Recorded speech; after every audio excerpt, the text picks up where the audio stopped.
Monday Motivation. So joining us again, Welly Odendo. Yeah. Thanks so much for being here. Thank you for having me again. Right. So this morning we're going to talk about transitions in life and what are Yes. some of the challenges of dealing with change. They do say it's the only constant in life. I've heard it said, if things are bad, don't worry, it'll change. If things are good, don't worry, it'll change. So, it's something that we need to learn how to deal with, I guess. Yes. Change in itself, I don't think it's something that happens, it's self-occurring. I think by the time we realize it, that's maybe when we get to the place of saying that, wow, I didn't know events were happening and they were now getting to a place either they are beyond my control or still within my control, or still I'm now juggling. They are just about to get beyond my control. Yeah. And the best way when you are dealing with change is that it is creative when it is in a controlled environment, and it is destructive when it is an uncontrolled environment, because at that particular point you are not able to put in place the benefits that you'd want to extract from the moments or the seasons or the phases of your life you're in. And I put it down into 3 S's. I love talking in structure. I put that change brings 3 things in us. That is, either it causes something to cease, to separate, or to stretch. And because of that, that simply tells you that change and death are almost synonymous. Because when something dies, it ceases to exist in one form. And it separates from those which it used to be with. And it demands the people to now stretch to make for the deficit of the absence of that which was there. Yeah. And And that is why for many of us, we struggle in transitions, because we don't like stretching, because it's not comfortable for you to be stretched. And we don't like separating, because we become addicted and attached to places and people that were of value to us in a season of our lives, but are no longer of value to us in another season. It's just like a baby. It starts well in the stomach, but at some point it must be separated from the umbilical cord. And that separation, it starts breastfeeding. Just when it is getting addicted to breastfeeding again, it has to be separated. Yeah. And at that point, it has to be introduced to solid foods. And so that process of separation is what eventually will bring the autonomy or the identity of that particular child. And then the most scary one is that ceasing to exist. And by ceasing is that which you used to take as a point of reference or a point of comfort or a comfort place of escape. When you are under pressure, you did this. When you are going through this, you talk to so-and-so. This was your mechanism of coping with the vagaries and difficulties of life. Then all of a sudden now, events occur that require that now those points of references are no longer there. And so those 3 make for many people to struggle with change, because they do not know how to either cease, separate, or get to the final one, which is stretching.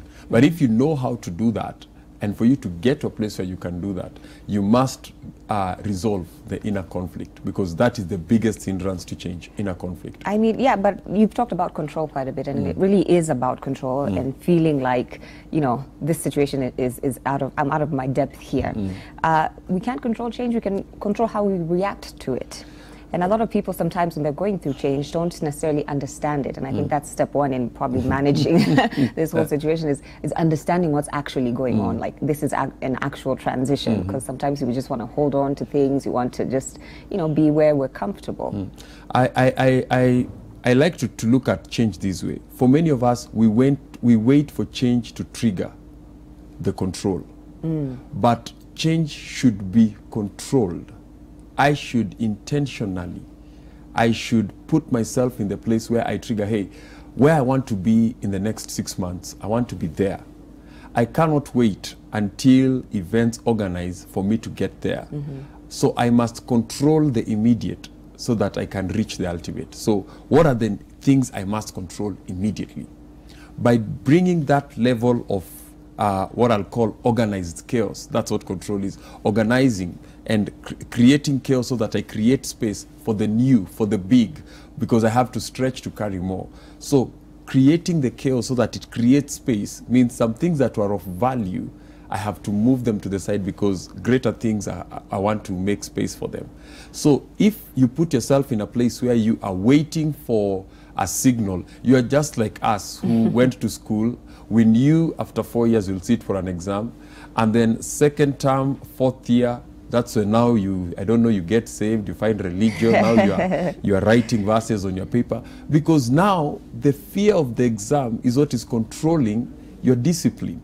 But those of us who perform exceptionally well in school, you discover from the word go, when the exam was still not a reality, they already began to control their behavior. They began to put controls. I cannot do this too much. But for those who are swimming, taking classes, the day the exam caribbeans, you now want to sit near somebody who had already anticipated this particular thing. So I think the best place to put yourself in any environment, because the greatest force in your life is you. And when you remove yourself and you expect either life, people, events to become greater than you, you're setting yourself up for catastrophe. Wow. Yep. And another thing, as changes are occurring, you know, we're talking about maybe the loss of a job or the loss of a relationship, and there's that period of mourning that is involved in this as well. And some people feel like that's something that they can skip over. Like, let me just get into this next situation very quickly and, you know, move on with my life. But there is a period there of, I have lost such and such. And, you know, how much time do you take there? There are three, I think, things that deal with that transition between the immediate and the ultimate. The first is choice, the second is perception, and the third is chaos. Those are the three variables in that particular one. You have to know in any season, your ability to choose is still very present, although weakened by the awareness of the change. But it is still present. Your power to choose never ceases at any one point in your life. It is just weakened by the changes that occur in your life.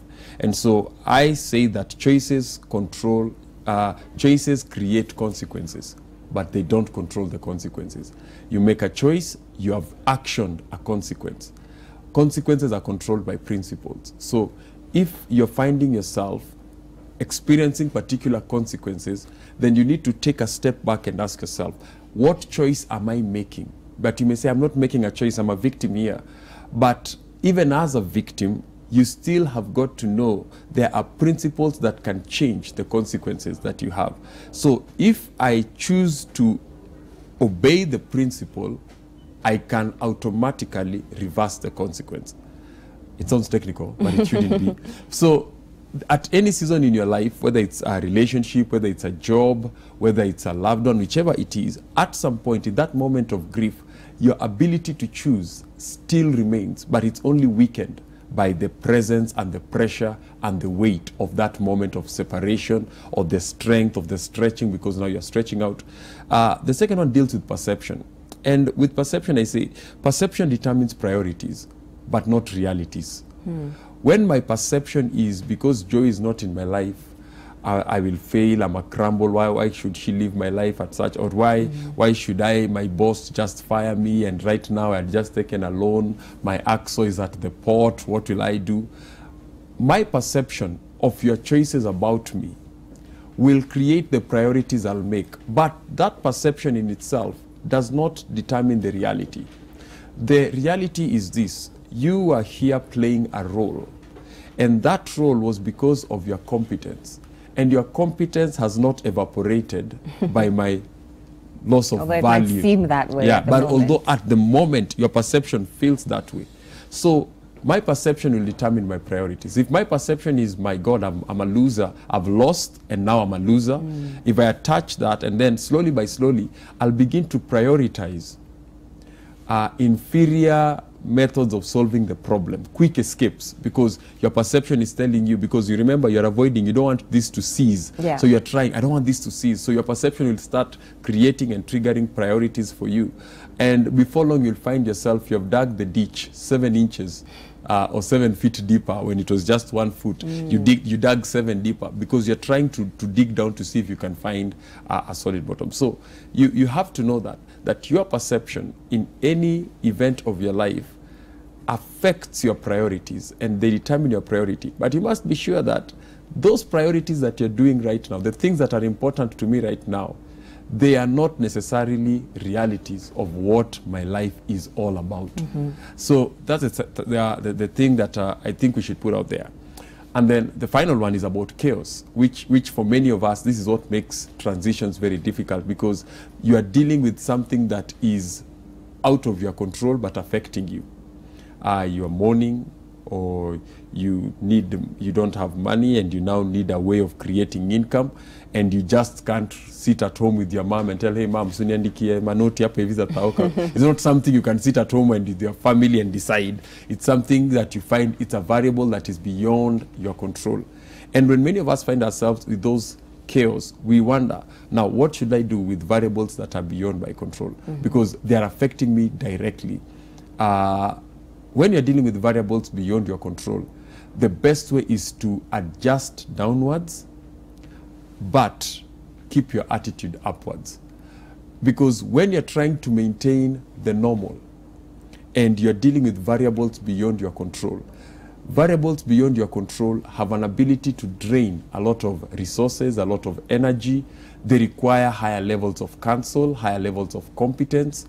And because you don't have it at that current moment, the best thing will be to adjust downward so that you are able to bring yourself to a level or to a variable that you can control, because you found yourself at a level you cannot control. It's just like flying. You can have the basic principle of flying, but you just don't leave and we give you a Boeing 787 take us to London. We give you those things that just circle the hill and come down and then again, and then you do some hours. So when you find yourself with a variable beyond your control, you come downwards. Adjust. And you adjust downwards. By adjusting downwards, you're bringing yourself to a place where you have control. And that's the best thing about change. Always play in an environment that you have controls. Yeah. When you find yourself way out of depth, bring yourself back and discover, hey, here I am over the edge.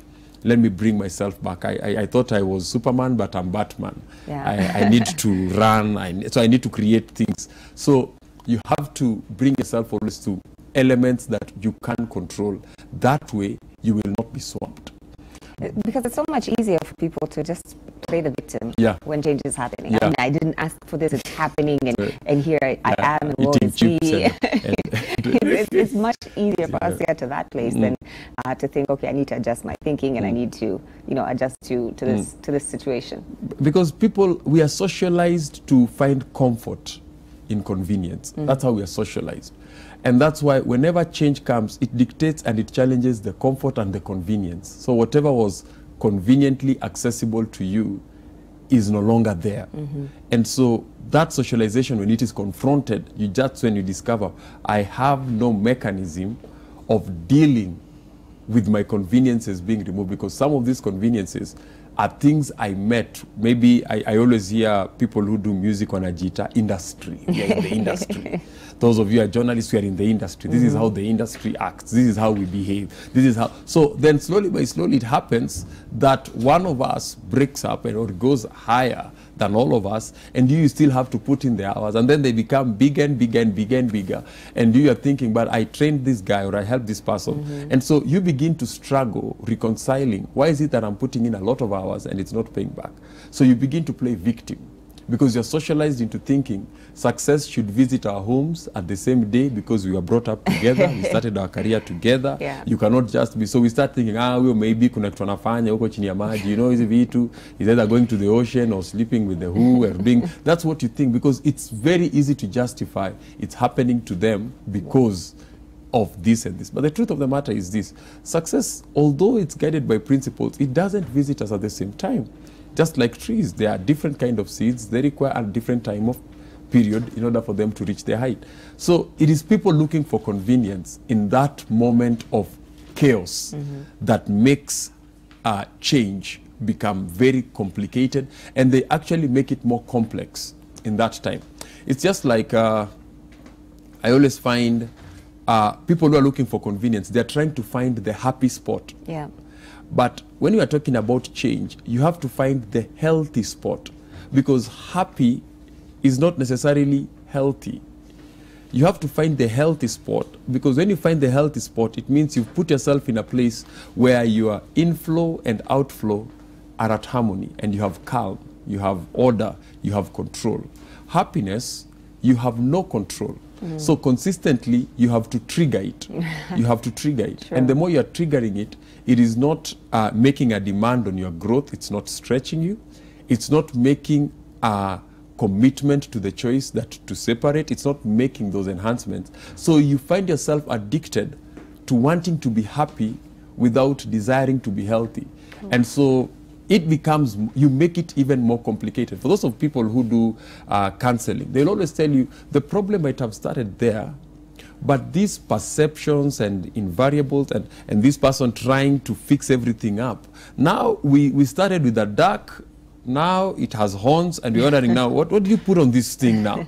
So we find that eliminating now becomes the first choice. We actually need to remove you from yourself because you are too bad on yourself. So they'll tell you it's never the event that is complicated, it's how the people were trying to patch it up, cover it up, fix it up, trying to do all these things. And by the time they end up on, I wonder, wow, I made a bomb, now it exploded on me.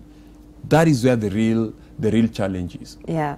A lot of times when you're going through change, you're quite hard on yourself as well. You don't allow yourself to make mistakes. You feel like, I've got to get this figured out, you know, like I was saying, like not more, not do this, just kind of move on. How important is it to allow yourself, you know, to make those mistakes and know that it's okay and that it's part of a process that, you know, you're building towards? You know, discipline without a goal is bondage by itself. And that's what many of us see. We are disciplined, but you have not attached our discipline to any goal. Change requires discipline, but the discipline has never been the goal. The discipline is always the avenue to the goal.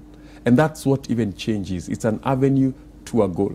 If I'm driving and I didn't see a bump and I hit it up and I don't get out, kick the car, go, kick the bump, get out, punch myself, I have to maintain the momentum to keep going, because I will not get to see everything that happens and I'll not get to be right. And when you make being right the goal, you're going to live in self-opposition through self-condemnation. And that's what creates inner conflict, because you're trying to make it right. But right in itself is not the ultimate. The ultimate is this: hey, I have set these goals for my life. These goals require me to make these changes. The goals don't change. I have to consistently change, so that I have to consistently adjust. I have to consistently get bumped. I have to consistently, but I have to be very clear. That's the goal. So if you just make change the goal, that's what happy people do. They make not healthy people. To them, I want to be happy, but you're not supposed to be doing this. But you see, I'm feeling stressed. But you're not supposed to. But you see, I'm feeling nobody's caring for me. So you're trying to make yourself get to that space, and that's why you begin to create more obstacles to yourself, because you make yourself feel so pressured, so guilty, because I told myself I'll be waking up at 4 every month, I'll be reading a book. It is not the every month reading a book, it's the value for information. The every month reading a book was supposed to be attached to a goal, the value for information. Just reading a book is not in itself an achievement. Sure. It's the value of information. I want to work on this area of my life and I need information. So I need to restructure my life so that I increase this value. So when we take away and we just left with discipline, Ivo Kiadharani, you will go nowhere. You'll just be either a relic because you're just obsessed with doing things, but you have not attached them to any goal. Right. Yeah. How important is it also to, you know, surround yourself with a support network during this time, because it can feel like, you know, you're losing control and all this is slipping away from me. How important is it to have people in your life that you can just kind of confide in and say this is happening and you know, help you deal with that? It's critical. It's very critical. And what I'll call, it's not just, you need to have coaches in your life who can help increase your capacity, so that, because life is ever expanding. And the more it expands, at first it's very convenient, you can control. Then slowly by slowly, as it adds layers and weights on the edges, you need coaches, just like at the gym. When you start with 2 kilos. 2 kilos, you can tell I've never been to the gym. So, and then half a kilo. But then slowly, as they keep adding the weights, it's important to have coaches so that they can help increase your ability to stretch, your ability to handle the separation periods. And that's what coaches instill in us. They enlarge our capacity. And when change has occurred, what change seeks to do is to put capacity on the inside to help you be able to deal with complexities on the outside and the invariable things on the outside. And life is complex, very complex. So it's important to have coaches. And these coaches, it's not just anybody with a suit out there hanging out, or I have followers, or I have this. They have to be tailored for the goals that you have. And those particular goals, whenever you feel like I am losing sight of clarity, that's when you actually need, these coaches are there to make sure that, hey, you have lost sight of the goal. Now you are in the hype. You have lost sight of the goal. You need to be cleared up so that you remember to keep you focused on the goal.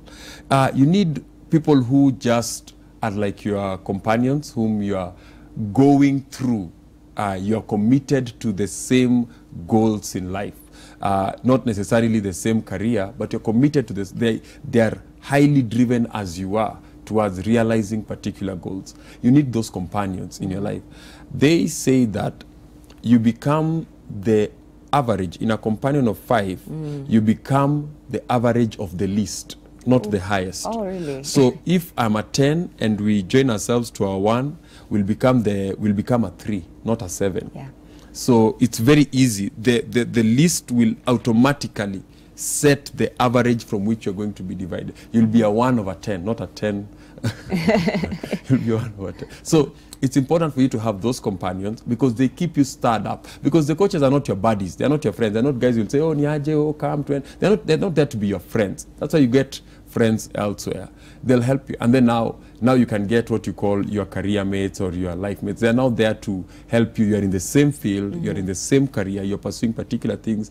They bring some level of order into what you're doing. They help you stay, hey, Manze Joe, there's this opportunity because your career circle also. They'll help you know there's this opportunity. There is this. This is how you can improve this. This is how you can do this. They help you stay focused in doing that. So people are important, very important.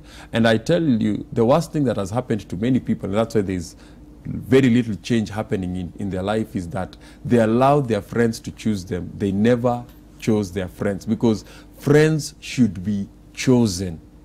Living next door and we became neighbors and we had to know one another does not necessarily mean now we have to be friends. It was a consequence of my parents. Going to the same school and sharing a desk does not mean we have to be friends for the rest of our life. They have to be chosen. So many of us, we never chose our friends chose us. Yeah.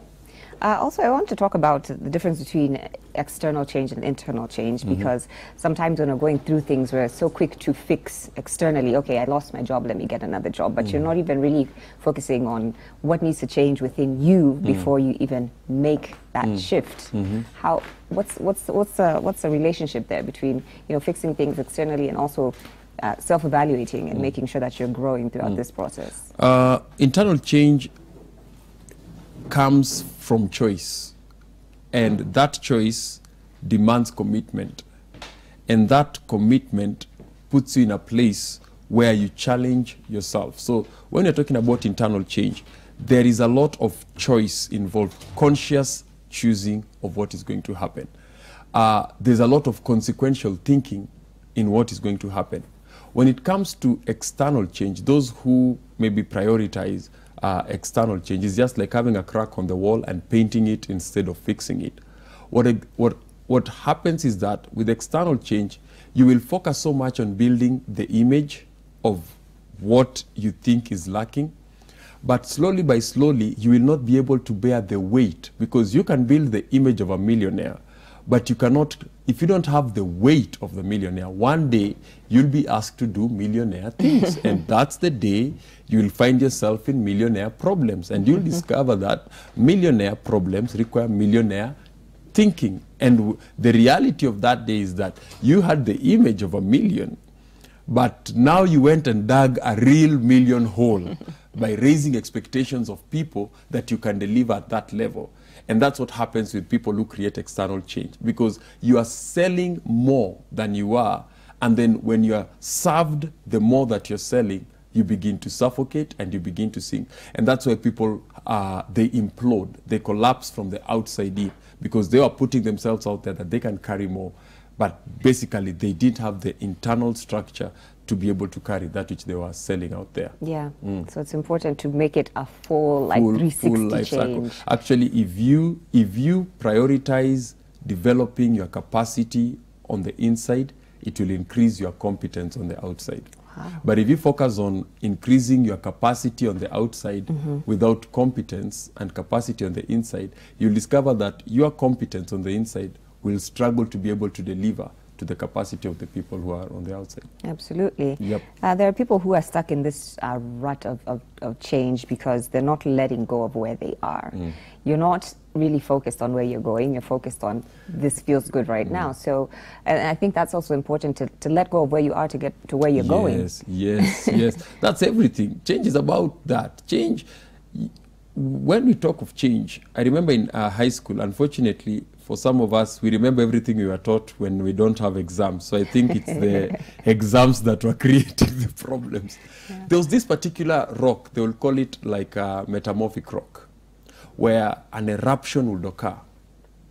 And the molten, heated magma would come into contact with any rock, either an igneous rock or a sedimentary rock. At least now my mom is sure. You went her to school. fees, maybe because we support Gor Mahia, we know rocks. Well. But because of the intensity of the heat coming from that magma, and it comes into contact with that rock, it changes the characteristic of that rock completely until it takes a new form. It ceases to exist as the former rock. I say that to tell you that for many people who are in that cycle, oh, they're waiting, they either make resolutions, they either make these, oh, man, then it may change sahi, this month, te yangu ya mwisho this month.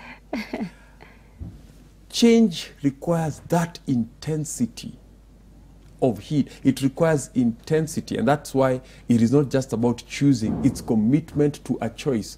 Some people may listen to me today and say, oh, I need to meet you, I need to talk to you, or I need to talk to this guy, or kindly help me, counsel me. And the reason why people like us don't get involved in people is because many people get inspired, but they lack the commitment to that choice. Yeah. They come, hey, Bish, can you mentor me? And then you say, okay, yeah. Before long, they now become my problem, and they came with their problem. So it is, oh, how are you? So it's me doing the chasing. And I'm wondering now, when did this flip? You chased, then now I'm doing the chasing. Because the intensity of heat it takes to change the nature of something is so intense, and that's why people relapse to their former either excess, to their former state, to their former behavior, because they are not able to bear the intensity of heat for a sustained period of time so that they can become the new creature that they ought to be. It's not easy to stretch. It's not easy. It's not easy. It's madness. Yeah. It's crazy. And because we love easy and comfort and control, you can create such a small world so that you can control everything. But when you want to do more and you tell God that increase the weights, then he sends the weights. Then you discover the amount of heat it takes to either build an empire and something like this one, the amount of perseverance it takes, the amount of commitment to choice it takes, it actually requires you to be totally reconditioned on the inside so that you're sure, because there are days you'll go without food, there are days you'll be on Instagram, they're thinking, but you're committed to a choice and you're willing to bear the intensity of that heat. And that's how metamorphic rocks eventually become. They don't become because it was just the sun heat that changed it. No, that one will take a lot of.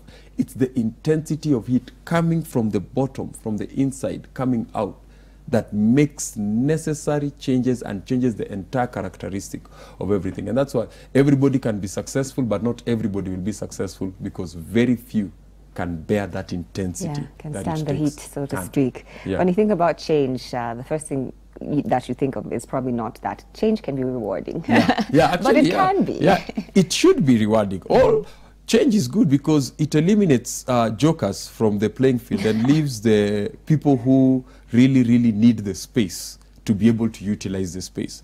There is no need of having 50 glasses and 37 of them are broken, so you can't use them, but they're there in the shelf. The best thing is to do them a favor, to eliminate them. They don't need the privilege of sitting on the shelf. Remove them from the shelf and put them in the bin. And that's what life does. It comes out, puts selections, creates equal circumstances for everybody, whether it's death, whether it's loss, and it creates equal circumstances for everybody.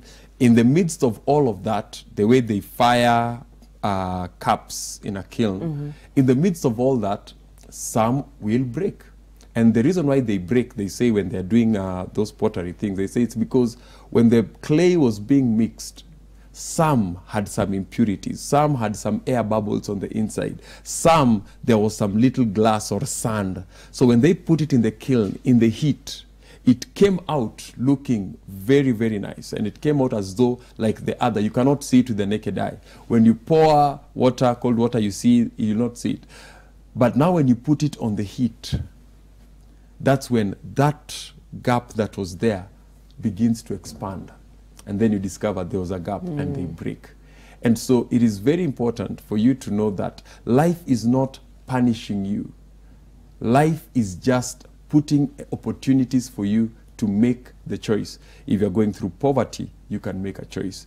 If you're going through a difficult relationship, you can make a choice. If you're suffering the lack of a job, you can make a choice. Even if you feel like I cannot make a choice, you can make a choice. And when you make that choice, you have already created the action that will create the consequences for change. And I think it's important to keep that in mind when you're going through a transition, that I have a choice here. I have a choice here. I'm in the steering wheel. I'm not a passenger in the car back left. I don't know where this will end up. Let me just go with the wind. Probably it will end up where everybody ends up. Beaten, defeated, frustrated, addicted. That's where it's going to end up. If you just sit as a passenger in your life and say, I'm waiting, because you only get to have one mother, and that's your biological mother or your spiritual mother or your godmother. And then you go out to life. Looking for her again in life is not going to happen. You have to get out there and discover early, I have made mistakes, I can make a choice. And that choice is what triggers the consequences that creates change. And change should be towards a goal. And that's why you say change is good, because it should be towards a goal. The goal is to say, I want to be healthier. That's the ultimate state. What I'm doing is unhealthy for me, even no matter whether it's happy or unhappy. I want to be healthy.